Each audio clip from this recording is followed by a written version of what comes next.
तो अब यहाँ पे अगर मैं विंटर पे क्लिक करता हूं तो देखें उसी प्रोडक्ट स्क्रीन पे आया और जो प्रोडक्ट इस कैटेगरी के अंदर थे वो सेम टू सेम मुझे यहां से भी मिलना शुरू हो गए। ये देख लें आप, सारा जो है ना सेम टू सेम हमारे पास यहाँ पे सिस्टम चल रहा है। ये देखें, इसी तरह अगर मैं सी मोर पे क्लिक करता हूं तो यहां पे भी अगर मैं किसी कैटेगरी के ऊपर क्लिक करता हूं तो सेम टू सेम वही प्रोडक्ट मेरे पास यहां से भी आना शुरू हो जाएंगे। अस्सलाम वालेकुम स्टूडेंट्स, उम्मीद है आप सब खैरियत से होंगे। मेरा नाम है अली और आप देख रहे हैं टेकी फॉर यू। स्टूडेंट्स, इस लेक्चर के अंदर हम ये देखने वाले हैं कि अगर हम किसी स्पेसिफिक कैटेगरी के ऊपर क्लिक करें तो उसके अंदर जितने प्रोडक्ट मौजूद होंगे हम वो कैसे दिखा सकते हैं। अगर यहां पे मैं किसी कैटेगरी पे क्लिक करूं या यहां पे सी आल पे जाके, तो यहां से मैं अगर किसी कैटेगरी पे क्लिक करूं तो उसके अंदर जितने भी प्रोडक्ट्स हैं वो हम कैसे शो करवा सकते हैं। बट लेक्चर की तरफ जाने से पहले हम चलेंगे अपने चैनल के ऊपर और जिन मेरे प्यारे प्यारे भाइयों के कुछ सवालात थे उनका भी कुछ जवाब दे देंगे। और जिन प्यारे भाइयों ने जनाब अच्छे कमेंट किए हैं तो उनको तो मैं जनाब दिल से शुक्रगुजार हूं।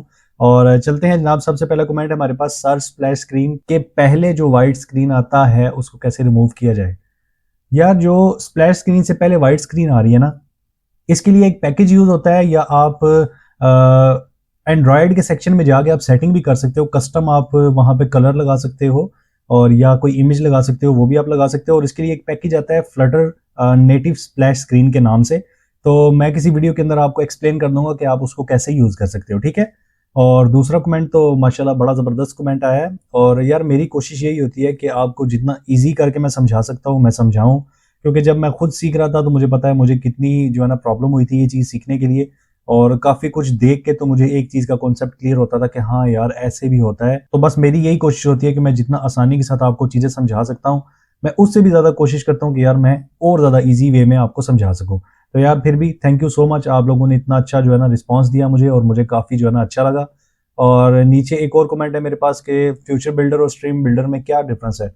यार, फ्यूचर बिल्डर और स्ट्रीम बिल्डर में ये डिफरेंस है कि आप फ्यूचर बिल्डर अगर यूज कर रहे हो तो ये एक दफा डाटा लोड कर लेता है, बार बार रीलोड नहीं होता। यानी कि मिसाल के तौर पे अगर मैंने डेटाबेस में जाके कोई प्राइस चेंज कर दिया, कोई नाम चेंज कर दिया, तो वो रियल टाइम चेंज नहीं होगा जब तक मैं स्क्रीन को रीलोड नहीं करूंगा, ठीक है। और स्ट्रीम बिल्डर जो है हमारा, स्ट्रीम बिल्डर आपको रियल टाइम चेंजेस देता है। जिस तरह अगर आपने डेटाबेस में कुछ भी चेंज किया तो वो फौरन से रिफ्रेश किए बगैर आपकी स्क्रीन के ऊपर चेंजेस को रिफ्लेक्ट कर देता है, ठीक है। तो आप दोनों यूज कर सकते हैं यार, जो आपको ठीक लगे वो आप यूज करो। अगर आपने रियल टाइम डाटा देखना है तो आप स्ट्रीम बिल्डर यूज कर लो। अगर आप कहते हो कि मैं पूरी स्क्रीन रीलोड करूं तो एक दफा ही डाटा जो है ना रीलोड हो, तो आप उसके लिए फ्यूचर बिल्डर का इस्तेमाल कर सकते हो, ठीक है। तो बाकी भी जितने कमेंट आए हैं यार, इतने ज्यादा हम पढ़ नहीं सकते, काफी कमेंट आए हैं मेरे पास, बट ये कुछ थे जो मैंने हाईलाइट किए। और जिनको मैं हाईलाइट नहीं कर सका उनके लिए भी मैं भाई दिल से शुक्रगुजार हूं कि आपने इतना मुझे सपोर्ट किया, इतना प्यार दिया और मुझे बहुत ज्यादा अच्छा लगा, ठीक है। तो अब चलते हैं अपने लेक्चर की तरफ, इसको करते हैं यहाँ से बंद और यहां से करते हैं स्क्रीन को बड़ा। और अपनी जितनी भी स्क्रीन है हम देखते हैं कि हमने कौन सी स्क्रीन बनाई हुई थी। तो यहां पे मैं पहले एक स्क्रीन बना लेता हूं। तो यहाँ पे मैंने एक स्क्रीन बना ली है और यहाँ पे हम ले लेंगे स्टेटलेस या स्टेटफुल, आपकी मर्जी है जो आप स्क्रीन लेना चाहते हैं। मैं इसमें आपको कुछ भी नहीं कह सकता। तो अगर हम चलें यहाँ पे ऑल कैटेगरी स्क्रीन पे तो हमें यही सारी चीज़ें रिक्वायर्ड हैं। तो मैं एक काम करता हूँ, मैं इसी को कॉपी कर लेता हूँ, इसका नाम चेंज कर लूँगा आगे से। तो यहाँ पे चलते हैं, इसको कॉपी करते हैं, यहाँ पे इसको पेस्ट करते हैं। तो यहाँ से पहले सबसे पहले तो मैं इसका नाम चेंज करूँगा ताकि हमें कोई इशू वगैरह ना आए। और इसका नाम चेंज करते हैं जनाब। तो यहाँ पे मैंने स्क्रीन का नाम रख लिया है। भाई आपकी मर्जी है, आप जो मर्जी नाम रखना चाहते हैं वो आप रख सकते हैं, इसमें मैं आपको कभी भी नहीं रोकूंगा, नहीं मना नहीं करूंगा। आपकी मर्जी है, जो आपको इजी लगता है आप वो नाम रख सकते हैं। तो अब चलते हैं यहाँ पे कैटेगरीज के ऊपर। तो ये कैटेगरीज हमारी यहाँ पे ये कैटेगरीज हैं, ठीक है। तो सबसे पहले मैं चलता हूँ यहाँ पे और जो हमारा ये पैडिंग का विजेट है मैं इसके ऊपर एक दफ़ा क्लिक करवा के देख लेता हूं कि क्या वाकई ये चीज़ मेरी क्लिकेबल बन रही है या नहीं। तो यहां से गैसेट डिटेक्टर से इसको रैप करेंगे हम और यहां से इसको देंगे ऑन टैब और यहां से प्रिंट करवाते हैं हम। क्या मैं प्रिंट करवाना चाह रहा हूं इंडेक्स, और इंडेक्स मुझे यहां से ऊपर से मिल जाएगा और मुझे पता चल जाएगा कि वाकई ही मेरी ये चीज़ें क्लिकेबल हो रही हैं या नहीं। तो यहां से मैं करता हूं पहली कैटेगरी पे क्लिक, तो यहां पे मुझे 0 इंडेक्स मिल गया, ठीक है। ऐसे ही मैं जैसे जैसे आगे आगे क्लिक कर रहा हूं तो मुझे उसके इंडेक्स मिल गए, यानी कि ये सारे क्लिकेबल हो गए हैं। अब हमने इसके ऊपर जो है ना वो फंक्शन अपना लगाना है, जहां पे हमने इसको लेके जाना है वहां पे हम लेके इसको चले जाएंगे। ठीक है, तो यहाँ पे चलते हैं जनाब सबसे पहले, और इसको यहाँ से ख़त्म कर देते हैं क्योंकि हमें इनकी ज़रूरत नहीं है अभी। और यहाँ से इसको जनाब भाई देंगे कि गेट डॉट टू, कि आप चले जाओ एक स्क्रीन के ऊपर, और यहाँ पे इसका नाम भी चेंज करना पड़ेगा मुझे। मैं कहता हूँ कि आप यहाँ पे ले लो सिंपल फिल वर्क प्रोडक्ट्स, तो बाद में मैं चेंज कर लूँगा, जो भी मुझे यहाँ पे चीज़ें रिक्वायर्ड होंगी मैं वहाँ से चेंज कर लूँगा। अब यहाँ से मैं विंटर के ऊपर क्लिक करता हूँ, तो ये देखें मेरे पास स्क्रीन खुल गई है प्रोडक्ट्स वाली। बट अब मैं क्या करने लगा हूँ, मैं ये करने लगा हूँ कि मैं जिस प्रोडक्ट के ऊपर क्लिक करूँ सिर्फ वही चीज़ आगे जानी चाहिए। ठीक है, यानी कि मैं अगर विंटर के ऊपर क्लिक करूँ तो विंटर के अंदर मैंने जितने प्रोडक्ट ऐड किए होंगे वही सिर्फ शो होंगे, उसके अलावा कोई भी प्रोडक्ट यहाँ पे शो नहीं होगा। ठीक है, तो इस केस के लिए मुझे क्या करना पड़ेगा, यहाँ पे पास करवानी पड़ेगी कैटेगरी आईडी। एक मैं इसका जो पैरामीटर है वो लूंगा, और जो यहाँ से मुझे मिलेगी कैटेगरी आईडी, कहाँ से मिलेगी, ये कैटेगरी आईडी मॉडल से। ठीक है, यहाँ से मॉडल से हमें मिल जाएगी कैटेगरी आईडी, ये पड़ेगी। तो कैटेगरी आईडी को हम पास करेंगे जनाब category model dot category ID. ठीक है, अब यहाँ पे ये बोल रहा है कि भाई आप इसको रिक्वायर्ड तो करो ना, कि आगे आप ये चीज़ लेके जाना चाह रहे हो या नहीं। तो मैं कहता हूँ हाँ यार मैं लेके जाना चाह रहा हूँ, आप चले जाओ आगे। डन, यहाँ पे इसको कॉमा पास करते हैं और डन हो गया। यहाँ पे आ जाते हैं और यहाँ पे देखेंगे इसने ऑटोमेटिकली एक पैरामीटर मुझे बना के दे दिया कि भाई आपको पिछली स्क्रीन से कैटेगरी आईडी को मिल रही है, तो क्या आप वो लेना चाह रहे हो या नहीं लेना चाह रहे, क्या करना चाह रहे हो, मुझे इसके बारे में आप कुछ बता दो। तो यहाँ पे मुझे क्या करना पड़ेगा, यहाँ पे मैं बोलता हूँ मेरा स्ट्रिंग नाम से एक वेरिएबल होगा, और इसी नाम से मैं एक वेरिएबल बना लेता हूँ ऊपर यहाँ पे। ठीक है, और डन, यहाँ पे मैंने एक वेरिएबल ले लिया, और जो ये वेरिएबल है मुझे ये वाली चीजें इस वेरिएबल के अंदर पास करवानी है। तो मैं सिंपल यहाँ से स्ट्रिंग को हटा के लगा दूंगा दिस डॉट कैटेगरी आईडी। ठीक है, अब यहां से क्या करते हैं, इसको चेंज कर देते हैं। तो यहां से इसका कॉन्स्ट खत्म कर देंगे तो हमारा जो है एरर यहां से हट जाएगा। अब मुझे यहां से ये कैटेगरी आईडी मिल चुकी है। ठीक है, तो यहां से मैं इसको प्रिंट करवाऊंगा। मैं बोलता हूं विजेट है मेरे पास एक, कौन सा, कैटेगरी आईडी का, जो यहां से मुझे मिल रही है।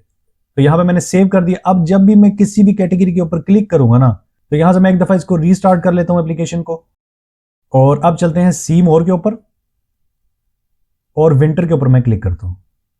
जैसे ही मैंने विंटर के ऊपर क्लिक किया तो विंटर की जो कैटेगरी आईडी है वो मेरे पास आ चुकी है अगली स्क्रीन पे। ऐसे ही मैं अगर शॉल के ऊपर क्लिक करता हूं तो जो शॉल की आईडी है वो भी मेरे पास आ चुकी है, यानी कि इंडेक्स के हिसाब से उनकी आईडीज जो है वो मेरे पास आना शुरू हो गई है। देखिए आप, डिफरेंट आईडी है। ठीक है, अब इस डिफरेंट आईडी को हमने क्या करना है, इस डिफरेंट आईडी को हमने यहां पे जो है लगाना है।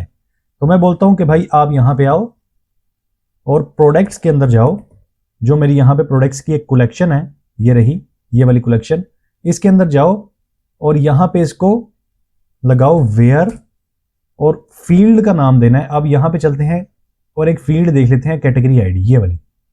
यहां से हम इसको ये फिल्टर पास करेंगे कि जहां पे मैच करती है कौन सी आईडी, इज इक्वल टू किसके, विजेट डॉट कैटेगरी आईडी, यानी कि जो हमें पिछली स्क्रीन से आईडी मिल रही है उसके इक्वल जो भी चीज है आप उसको ले आओ और स्नैपशॉट के अंदर ऐड कर दो, इस स्नैपशॉट के अंदर। तो यहां से हम अपना सारा डाटा निकाल लेंगे। ठीक है, तो यहां पे लेंथ वेंथ आ रही है उसकी सारी जितनी भी है।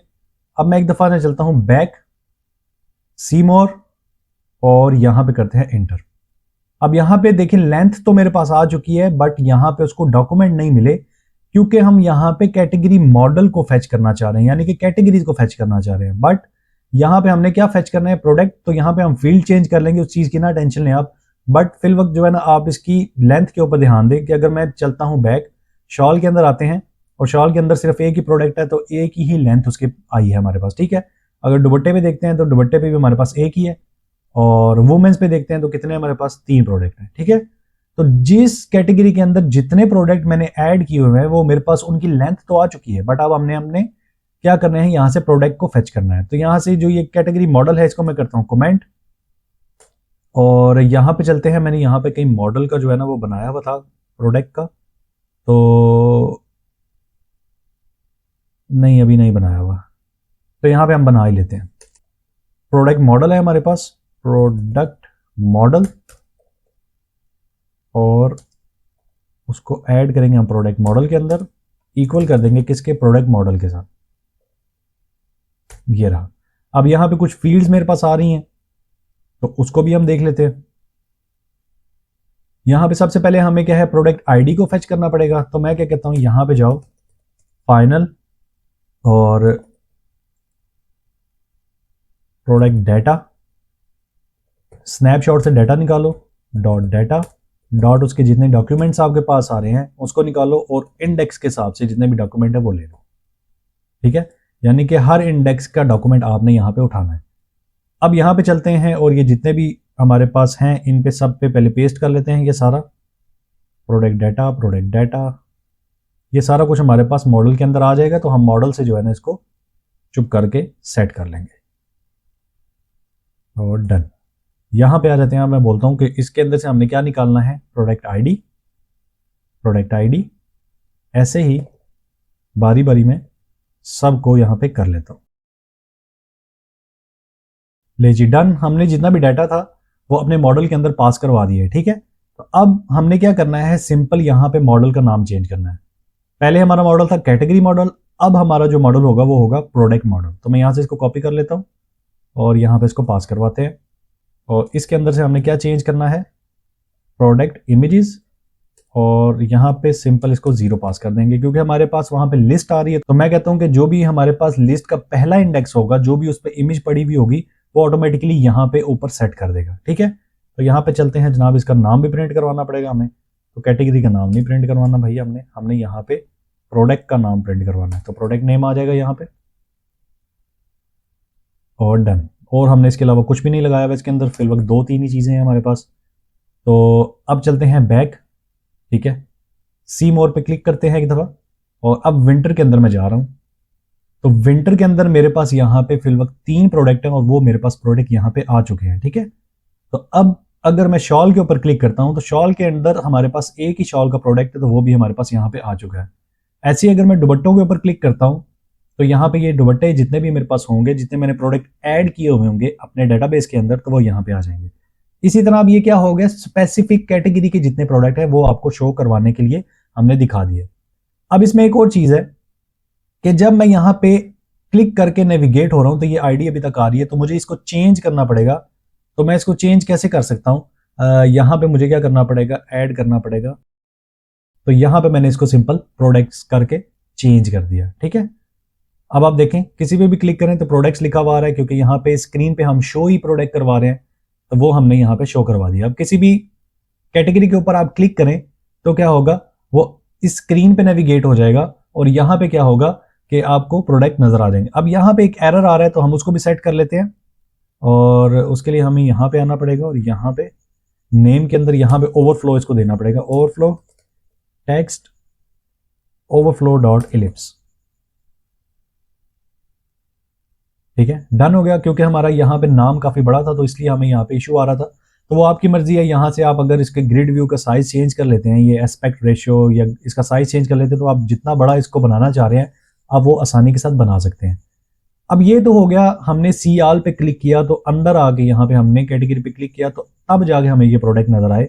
बट अगर हम यहाँ से बाहर ही अगर किसी कैटेगरी पे क्लिक करें तो यही प्रोडक्ट हमें शो होने चाहिए, तो उसको हम कैसे करेंगे उसके लिए भी देख लेते हैं। तो यहां पे चलते हैं मेन के ऊपर और ये रहा हमारा कैटेगरी का विजेट। ठीक है, अब इसके अंदर जाना है हमने, यहां पे कैटेगरी शो हो रही है तो इसी तरह अब यहां पे हमने इस पैडिंग के विजेट को क्लिकेबल बनाना है। गैसेट डिटेक्टर सेम टू सेम जिस तरह वहां पे किया है ऐसे ही सेम टू सेम यहां पे भी करना है। इसको मैं बोलूंगा आप मूव हो जाओ किस पे, गेट डॉट टू। एक स्क्रीन है मेरे पास और स्क्रीन का नाम है आल कैटेगरी प्रोडक्ट स्क्रीन। और अब ये देखें इसने साथ ही मुझे बता दिया कि भाई हम अगली स्क्रीन पे एक कैटेगरी आईडी लेके जा रहे हैं जो कि हम यहां से लेके जा रहे थे। ठीक है, क्यों, क्योंकि यहां पे इस स्क्रीन पे वो आगे रिक्वायर्ड है कैटेगरी, तो जब भी मैं इस स्क्रीन पे लैंड करूंगा तो मेरे पास ये कैटेगरी होनी ही चाहिए हर सूरत में। तो अब मैं क्या करूंगा, मुझे इस स्क्रीन पे भी कैटेगरी आईडी मिल रही है कैटेगरी मॉडल से। ठीक है, तो अब मैं चुप करके यहां पे क्या करूंगा, category model dot category ID, simple. और इसके अलावा आपने कुछ भी नहीं करना। तो अब यहां पे अगर मैं विंटर पे क्लिक करता हूं तो देखें उसी प्रोडक्ट स्क्रीन पे आया और जो प्रोडक्ट इस कैटेगरी के अंदर थे वो सेम टू सेम मुझे यहां से भी मिलना शुरू हो गए। ये देख लें आप, सारा जो है ना सेम टू सेम हमारे पास यहाँ पे सिस्टम चल रहा है। ये देखें इसी तरह अगर मैं सी मोर पे क्लिक करता हूं तो यहां पे भी अगर मैं किसी कैटेगरी के ऊपर क्लिक करता हूं तो सेम टू सेम वही प्रोडक्ट मेरे पास यहां से भी आना शुरू हो जाएंगे। ठीक हो गया। तो यहां पे करते हैं लेक्चर को एंड। इंशाल्लाह मिलते हैं आप अगली वीडियो के अंदर।